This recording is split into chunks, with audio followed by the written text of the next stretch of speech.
Well, good afternoon, everyone. After a long, long wait, it is official.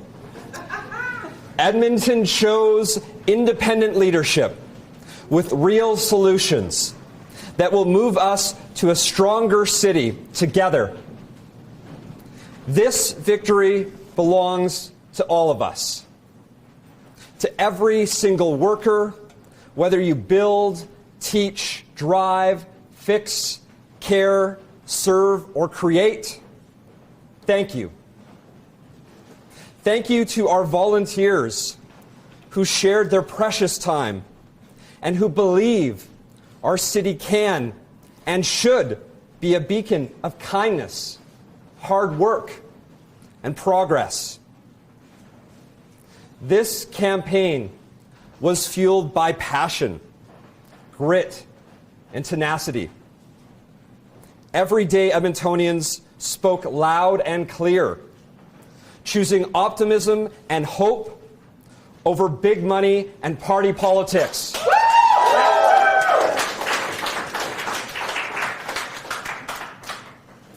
We can build the city we deserve. We can lead with our hearts and compassion to deliver real solutions for safer neighborhoods, more housing, strong public services, and real accountability at City Hall. Thank you to my friends and family.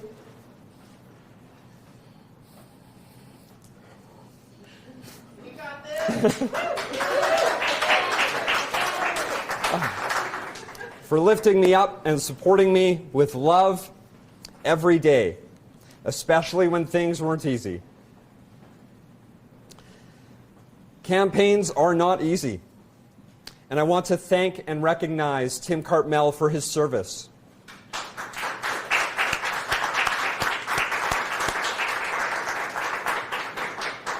We did not always agree, but your voice is important. And to Raheem Jaffer, your campaign was based on civility and respect. Thank you. We need more of that in politics. Thank you to Michael Walters for your passion and for such a well-run campaign. And to Dr. Omar Mohammed, your story of perseverance reminded us all to shine brighter together.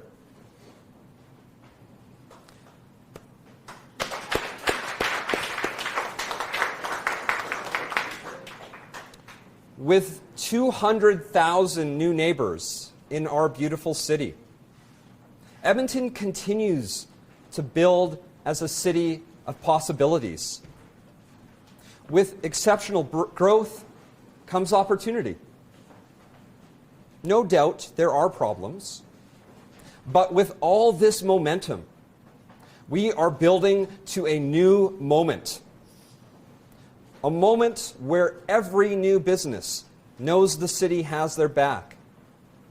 Where we welcome new families and every student who stays here to build their career, and with every senior who calls our city home. Over the last 12 years on City Council, and throughout this campaign, I have listened to tens of thousands of Edmontonians, and I will continue to listen. Parents tell me they don't feel safe on their way to the library. I heard how the daily commute is a grind on the quality of life. People sleeping rough want a real chance for a home. We will take action to make your neighborhood safer and make our main streets more vibrant and welcoming, especially at night. We will continue to invest in the services and infrastructure that make your life better by fixing roads and keeping recreation spaces and libraries open, accessible, and affordable. Because these things are not frivolous, and it's what you deserve. We will focus on protecting good jobs, and growing new ones by expanding the private sector and keeping public services in public hands.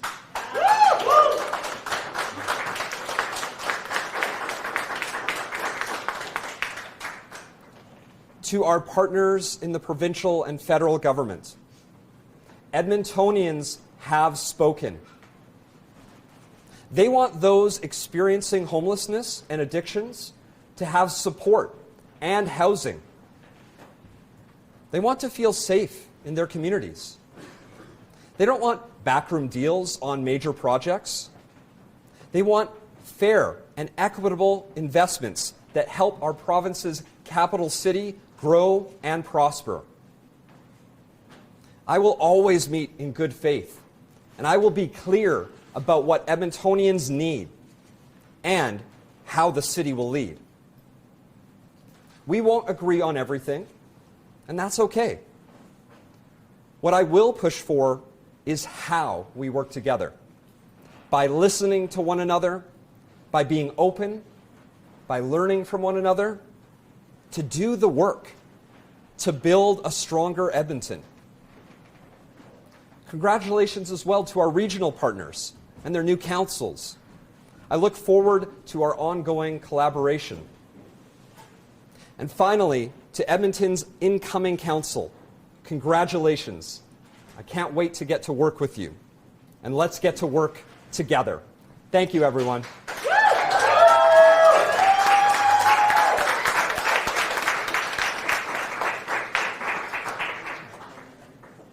And now,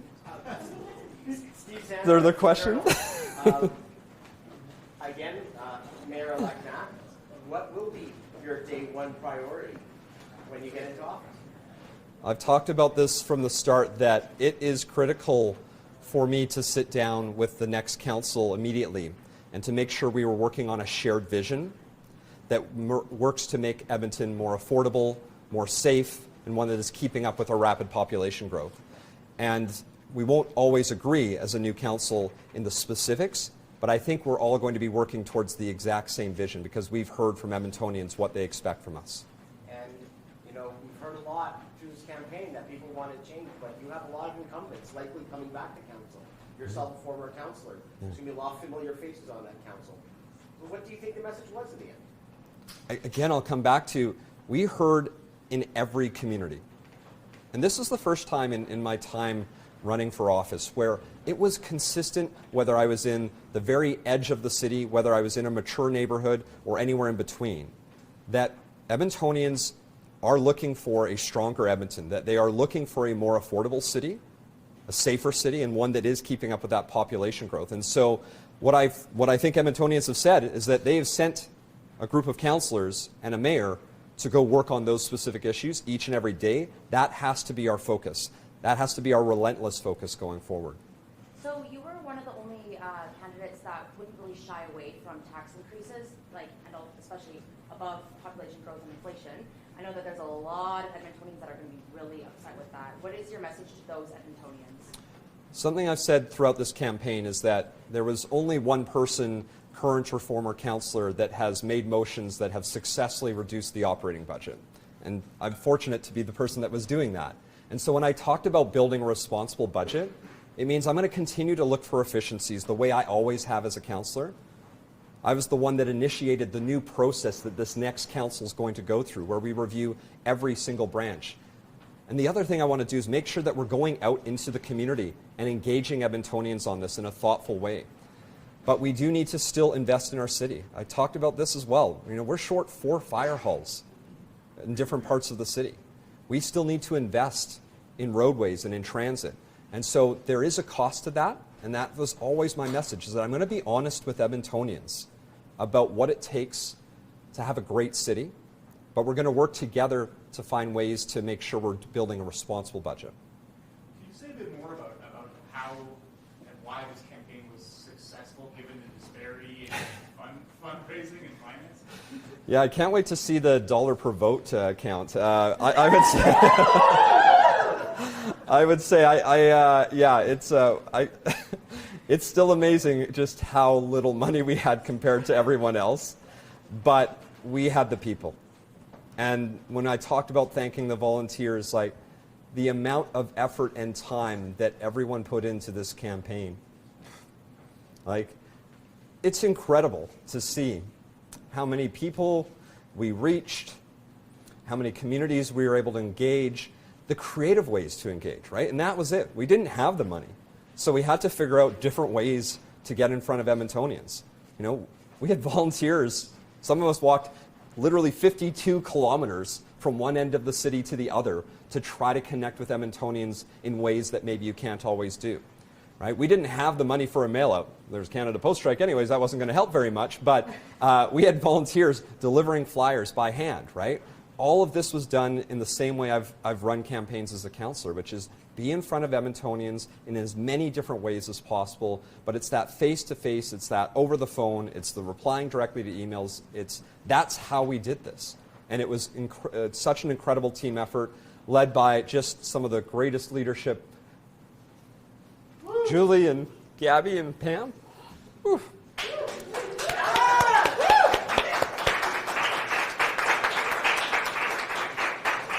Quick follow-up then, Yeah. and just more on sort of the message you think that this election is sending, or that voters have sent in this election. You know, do you see this as a bit of a referendum on, you know, provincial changes and parties and all that kind of stuff? Yeah, I think we saw a very clear rejection of party politics in Edmonton right now. And I mean, from what we see in Calgary, it looks like Mayor-elect Jeremy Farkas, also independent. I think Edmontonians and Calgarians said exactly what they said of 2 years ago when they were asked if they wanted this. They said no. Over 70% of people said they didn't want this. And we saw the election results loud and clear that people that ran as independents, that's what people want. They want people who are going to listen to all Edmontonians. It doesn't matter if you're on the right or on the left in the center. There is no right-wing way to clear snow off the streets. There's no left-wing way to cut our grass. You know, we just have to work together as humans, and that's what we do, and that's what this campaign was. And I think that's the message we've seen loud and clear in this election. Over a year ago, you announced you weren't going to run as councillor. Here you are. What changed and what got you to this point?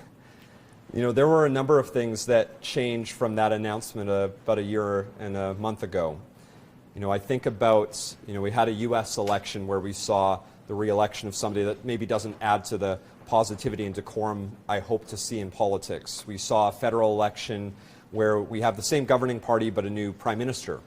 We saw provincially discussions about things like separation, which I don't think add a lot of value at a time where there's so many other priorities. Our current mayor made a decision not to run again. And I think the biggest one is what we just talked about, the introduction of local political parties. I felt so strongly about that from the very beginning, that was a system that is too toxic to come into our local government, that needed to be sent away so that we could continue to do the work that we do each and every day. And so that really drove me to be motivated to engage others, to see if there was a role I could play in this election.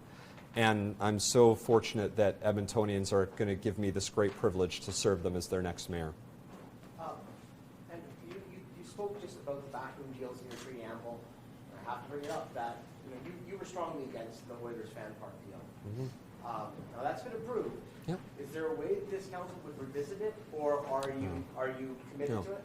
Yeah, that deal has been finalized by council. We're not going to revisit that. I've expressed my concerns with it. I think we could have used that money for far more important things, to address safety, to address affordability, to address housing. But that decision is made. I'll honor the decision of council, and we're going to work forward to make sure that any money coming forward from the provincial government is focused on what's best for Edmontonians instead of what's best for particular businesses. Some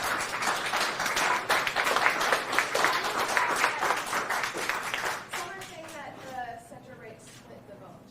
How do you get those voters in Edmonton on board? I think the same way I did, you know, it's funny, I was almost excited that today was the day they announced it, because 12 years ago today was actually the first day I was elected. And when I was elected 12 years ago, I didn't get over 50% of the vote. And I made a commitment at that time that my job as a councillor is to engage not just those that voted for me, but every single person that didn't vote for me. to find out why they didn't, to find out the things that they cared about, to find out the issues that they want me to work on. And I made a deliberate effort over my time as a councillor to build common ground, to find those common solutions. I mean, so much so that from the 2013 election to when I ran in 2017, at the kickoff of our 2017 election, the person that introduced me and endorsed me at that kickoff was actually the person who had finished second in the 2013 election, because I made a commitment to engage everyone. That's what I've been doing for 12 years. It's why I host so many town halls. It's why I've been doing everything possible to get in front as many people as possible, and that's what I'll be doing as their next mayor. You said there was no right way or left way to clear the streets of the snow, of cutting the grass. There is a left and a right-leaning way of solving homelessness, building housing, tackling security issues in downtown. What's your approach to these issues? Well, I think what we've heard and quite clearly on safety and security is that, and especially, is there are two components to this, right? It is both an enforcement piece, but it's also a prevention piece. So when we're hearing about an issue like transit safety as an example, while we've increased the number of transit peace officers over the last 2 years, there's still a desire to see more, and I think we do need to continue to fill that gap. We don't have full coverage where we would like. But we need to make sure we're partnering those transit peace officers with social workers, with healthcare workers, people who can respond to those who are using our transit centers as a refuge, as a shelter. And that's why throughout this campaign, and it's a message we've sent very clearly, that we're not going to wait anymore for the provincial government to act on housing and homelessness, on mental health and addictions. I'm going to do my best to work with them, but we are spending too much money each and every year managing this crisis. So we need to start using that money in a way that actually solves this crisis. So it's both treating enforcement, but also making sure we have prevention, building housing, getting people the care and support that they need in our city. Because what I found is that when the issue of safety came up across the city, the number one thing people mentioned when they talked about safety was actually not policing. It was housing and homelessness. It is widespread. We are seeing this now. I can go out, and I did, to communities like Allard at 41st Avenue Southwest. And there's encampments there. There's encampments in every corner of the city. And so that is what people are referring to, and they want to help. They want to provide greater support. And that's what we're going to do. We're going to take the lead on that while making sure that by taking the lead on that work and focusing more on prevention, we free up police to actually focus their efforts on serious crime. And more generally, do you think the city is heading the right direction? How can you bring change, which you compare it to the previous council, which you were a part of? Because some say this was a change election. How will it change things? Every person, every councillor will have their own way of doing things, but I think at the end of the day, what comes down to is Edmontonians got to make the choice. They got to decide who they wanted to send to City Hall to work on those issues that they're passionate about. And so I know that I'm excited to work with our returning councillors. We're going to have at least a few new councillors, and that's going to be great to have, both that experience coming back, but also some of those fresh ideas coming forward. So no matter who comes forward, because I know not every decision has been, or every race has been resolved at this point, I'm looking forward to sitting down with every member of council within this first week to talk about what matters to them, what they were hearing, and then how we're going to work together to tackle those issues. Hi, Yes. Francis, Canadian Press. You mentioned it in your remarks, so I'm sure you're familiar with the tensions between the province and Edmonton City Council. Under the last council, the relationship faltered. I'm wondering, how do you plan to work with the province to, better that relationship? How do you plan to do better than your predecessor? I'll go back to the same way of when I was asked the question of how do you engage those that didn't vote for you or who might think differently. It's about actually sitting down and having a genuine conversation, being willing to understand different perspectives, being willing to share your perspective and hopefully learning from one another. I've had great success over my 12 years of working with different provincial governments and different federal governments to secure funding for projects like the Valley Line West LRT, the single biggest infrastructure project in our city's history. That was something I worked on as a councillor with the provincial government and the federal government to secure funding. We're going to need to work together as best we can to find that common ground and tackle those issues. And I'm looking forward to it because I've been doing that for 12 years. I'm looking forward to the opportunity to doing that as mayor.